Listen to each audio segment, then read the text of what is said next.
A Knight for a Day, in hindsight, is a pretty interesting cartoon because more recently, in shows such as Mickey Mouse Clubhouse, Goofy often expresses an interest in being a knight. It is basically Goofy's biggest ambition in life, so to see him becoming a knight as early as 1946 is pretty interesting. This is directed by Jack Hanna, and we have Pinto Colvig as the character called Squire Cedric, who is actually Goofy. And Cedric is, of course, a squire, but he ends up taking the place of his master in a jousting competition. And of course, he wants to win the hand of the beautiful maiden, and he wants to show off with his armor, and he wants to be a brave knight.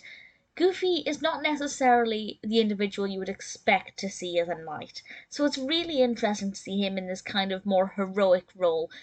And I think it's nice to give him a chance to actually shine in this capacity. The narrative itself is very enjoyable, very well developed. I thought we got to the heart of the character and his ambitions and his motivations quite well. And that's, across about 6 or 7 minutes. So it did well for itself. In terms of the animation, it's beautiful as well. It's a little rough around the edges in places, but I love the crowds. I love how they did the vast crowds. The grass, the colour of the grass was really beautiful. And then the costumes that the characters are in, obviously much more medieval. I really liked the design of the armour for the knight. I thought worked very well and suited the character of Cedric or Goofy.